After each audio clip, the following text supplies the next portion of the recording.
Hello! I'm working on a couple very big projects right now, and it's kind of getting to me a little bit, and so I just want to have some fun today. My neighbors are being relatively quiet, nobody's home, and I want to have something up for you guys for next week, so we're going to do something really fun. The last couple weeks have been a little bit rough. I had a video that I made in full that I couldn't put up because YouTube said that I was infringing on a copyright. But also, I made a couple videos that you guys liked, and I really appreciate that, but I got a lot of inbound criticism. I won't say haters, because I think that's kind of weak, but I talked about like a certain landlord on TikTok, and actually some other stuff too that I talked about, and a lot of people kind of found my channel and didn't like what I was saying, so that was kind of a bummer. I got a lot of people coming to my channel and typing very bootlickery comments, and so that really bummed me out. A lot of comments about like how stupid I am and my appearance, so mini crisis. But I'm trying to not let them get me down. Actually, it's not the criticisms that get me down.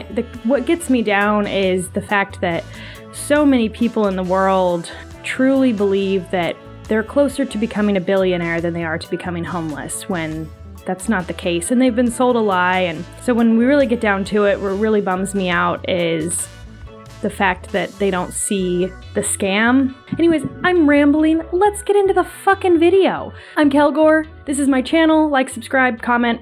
We are going to be looking at Crap on LinkedIn. Crap on LinkedIn is a really amazing Twitter account that crowdsources awful, real LinkedIn fucking posts. And so today we're going to have a laugh at the type of people who have that grind set. They're on that hustle shit. You know what I'm saying? The latest post on Crap on LinkedIn says #morning routine. It's a poll that says, what time do you wake up? Why at that time?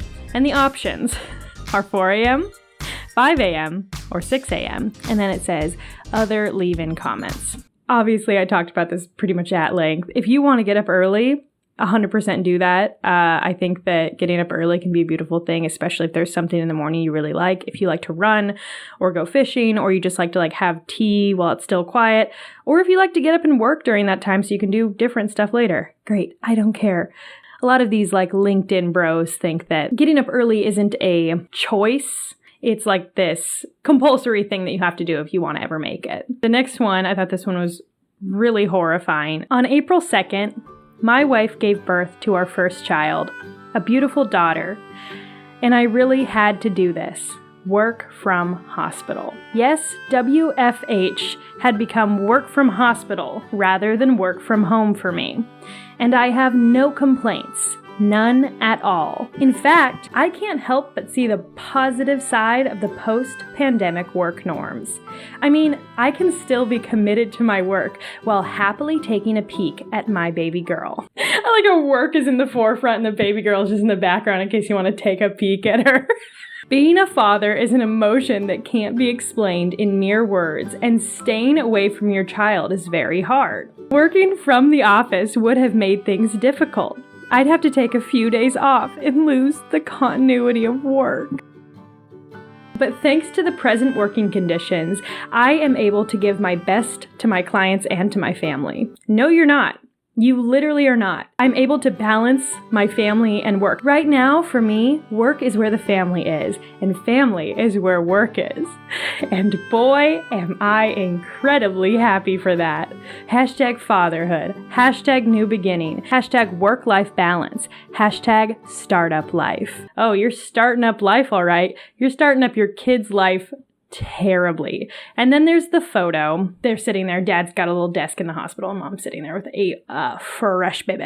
And someone said, that baby, this is her today. Feel old yet? And it's the Grant Cardone, 10-year-old daughter who's giving the speech about how she can't wait to start working.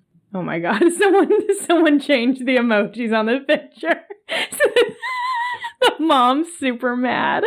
It just goes to show that if you won't even take a couple hours off for your kid being born, what will you take time off for? you know, it's not like he's saying like, hey, I'm so grateful because my kid was just born and thanks to work from home, you know, for the first couple weeks while my wife is like healing and stuff, I'm going to be around the house. And if I need to work, I can work from home, but I'll be here as opposed to being, you know, in the office without paternity leave or something. But like, this is one day in the hospital where your kid is just born. Here's one for you guys. It says, Jeff Bezos started as a McDonald's cook. Elon Musk started as a video game coder. Stephen King started as a janitor. Oprah started as a grocery store clerk. Jack Ma started as an English teacher. It's not where you start, it's where you end up. Don't judge someone based on their first crappy job or their prior work history. Evaluate a person based on where they want to go and their mindset, and never forget who someone is on the way to becoming. #careers. No, they didn't. That was like their first job in like high school probably. And the thing is, even if Jeff Bezos had been a McDonald's cook until he was 40 years old or something, it's like you say, it's not where you start, it's where you end up. It's not where you start, it's where you end up, then why the fuck did you just list where they started? I get that he's got the grind set, so what he's saying is don't be ashamed of the fact that you were a janitor. Be proud of the fact that you're a best-selling author. You get what I mean? But from my point of view, I'm like, I don't give a fuck if you used to be like poor or whatever. Stop fucking trying to use that as like a way to pander to people. What matters is that now you're destroying the fucking planet. That's all I have to say about that. Sorry. Not very funny. This one's from a dad named Daniel Abrahams, and his little tagline for his bio says, "Here to write. If it goes viral, it's not because of me, it's because it's true." And this, what I'm about to read, definitely doesn't sound fucking true. This is basically a Darman sketch, so I'm gonna act it out as such. Bursting through the door. Dad, I got 27 out of 30 on my maths test. Congratulations. Shall we go through the 3 questions you got wrong? Oh, sure. But first, can I show you the 27 questions I got right? Don't forget to celebrate the wins. #positivity. I would love to just go through this man's LinkedIn, but I don't have a LinkedIn account, so that's why we're here. Okay. I haven't read this yet. I just read the first line and I'm hooked. Last month, my wife was fighting with the maid for not cleaning the house properly. She told me that planning to replace her with a new maid. I told her, let me monitor her for 15 days. You don't tell her any work for 15 days. She agreed. After tough negotiation, I started monitoring. Every day, after all the work, I told my maid, you have cleaned the house today really well. Hold on, I'm just gonna stop you both right here, you and your wife. First of all, you have a fucking maid come every day. How bad of a job could she possibly be fucking doing? How dirty could your house get in like the 12 hours that she's at home making her kids dinner and sleeping?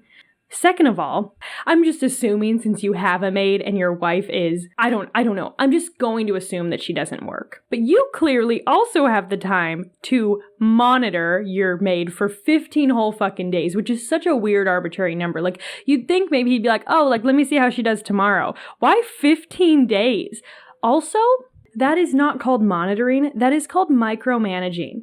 And if you have enough time between you and your wife to micromanage your maid, just clean your fucking house. Just do it. Just do a better job than her. And corrected her wherever she was cleaning properly. I think he means improperly, but that's fine. This is obviously like translated or something, it's fine. Whenever she does some extra work, I gave her 100 rupees. 100 rupees to US dollars. That's $1.34. You're throwing dollar bills at her for doing a good job. Okay, whatever. After 15 days, my wife observed a drastic change and the maid was doing her work perfectly fine. How come she has changed in 15 days, my wife asked me. I started appreciating the things she was doing well and gave her some extra money for extra work. She felt good when appreciated and started doing things perfectly fine. Now I think the same logic applies in our companies too. What do you say? For all of his classism and terrible, terrible opinions. I think what he's trying to say is we should treat our employees well and help them see where they're messing up. But this has got to be the worst fucking allegory for that I could imagine. Okay, that's enough condescending LinkedIn garbage for today. Go follow Crap on LinkedIn on Twitter. I hope you guys enjoyed this video. I really appreciate you watching, and I'll talk to you soon. Bye.